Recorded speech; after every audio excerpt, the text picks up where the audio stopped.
Hey gang, what's up? Welcome back here to Intuitive Angling, and man, I really appreciate you guys watching today's video, checking it out. It's always much appreciated. And got a good video for you guys today. We're going to be talking about when you want to use pork, when you want to use a plastic trailer on a jig. There's definitely situations where one is going to work better than the other.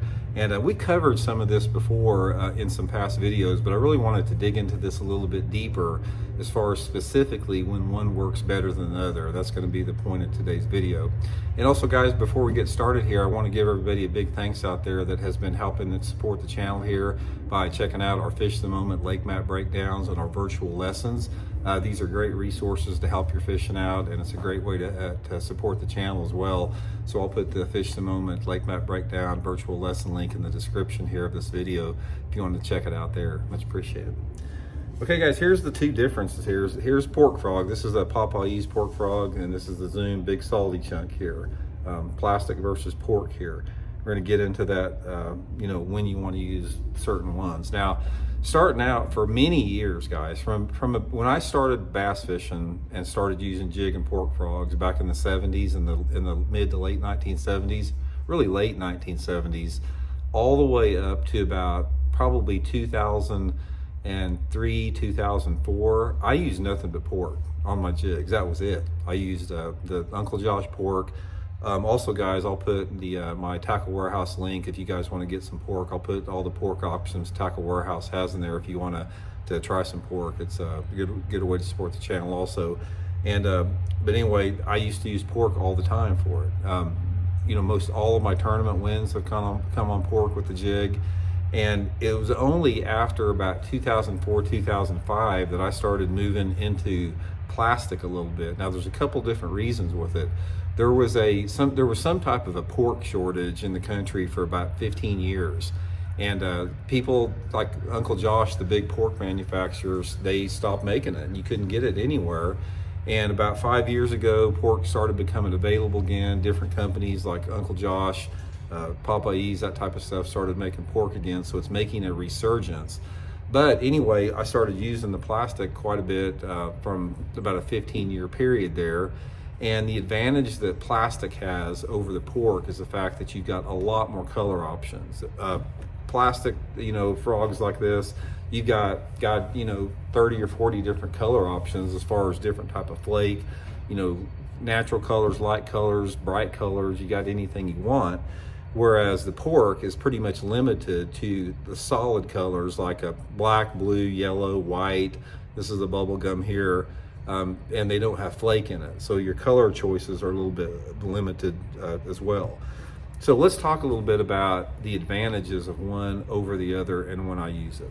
First of all, if I can get them to bite pork, I want to use pork. The pork being a natural material, there's something about the feel and the taste of this to a fish. Bass have a sense of taste too and a smell, and there's something about the pork, the brine, the fact it's actually a natural piece of meat, it's not plastic.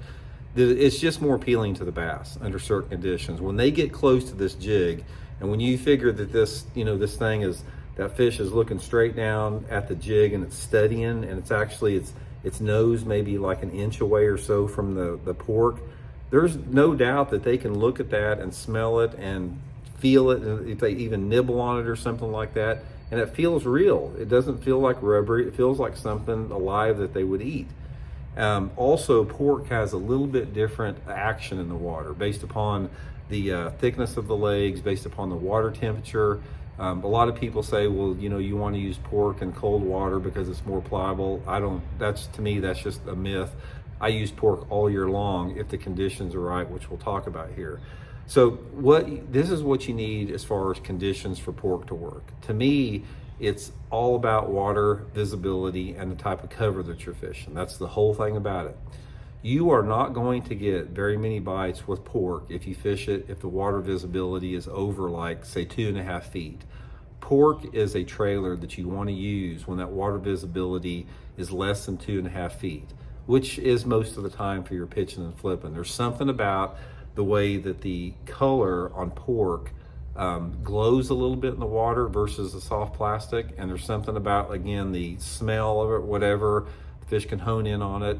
But I have noticed that if I try to fish pork in water visibility that's over about 2.5 feet, I simply just don't get many bites on it, especially pitching and flipping. Now there were some guys that used to use like purple pork frogs back out on Lake Mead in really clear water years ago, a smaller one. But my favorite pork size is what they call the jumbo, or the #1. It's a larger size. I probably use that jumbo, I'm going to guess probably 90% of the time. I just like the way it looks on there. So on top of that, the water clarity, like I said, if you could give me an ideal water clarity to fish pork in, it's going to be like 10 to maybe 13, 14 inches of visibility in the water. And also another thing about pork, it works really good around wood cover. If you fish it around docks, around laydowns, around stumps, around flooded bushes, flooded trees, that type of stuff, pork will get you a lot of bites. Now the plastic's a little bit different, because the thing about a plastic, the advantage of it is, since you have more color options and you got greens, browns, watermelons, a lot of different tones of flake, it simply excels a lot better in clear water. Now you can get dark colors, you can get blacks and blues that work good in stained water too, but for me, the pork is more of a visual strike. I mean, the plastic is more of a visual strike attractor, because when you're fishing this plastic in dirty water and those fish are nosing down on it, there's nothing about this that smells real unless you put some type of scent on it like that. But when they're relying on their sense of smell and their sense of taste, there's no advantage to using plastic in that dirtier water, but there is an advantage in that clear water. If you're flipping this thing in water visibility over 3 feet in like bushes again, or lay down trees or whatever, when those fish look at this jig, they look at it and they can see it from a further distance away. So the color becomes a lot more important, because the color is going to what attracts them to biting this thing, other than the taste and the smell of it. So the color is a big key in clear water. So that's the main thing, guys. If I could simplify it with that, I would highly suggest, if you're fishing water visibility over 2 foot deep, go with a plastic trailer all the time. If you're fishing water visibility of less than 2 foot, try pork a lot. Pork will work really good in that off-colored water. I don't care if the water is 40 degrees or if the water is 95 degrees. I've caught a ton of fish and pork in the middle of summer when it's just hot as can be out there. So it's all about water clarity with me. And also, like I said, there's a lot more availability now with pork, but different companies out there making different color options. So give it a try. Don't think it's an old school dinosaur way to catch fish, because there's at times, I can tell you, you're going to catch more and bigger fish on pork than you will plastic. But anyway, guys, I'll put those Tackle Warehouse links in the description for the pork if you want to get you a jar and try it out. And thanks for tuning in. We'll see you guys later.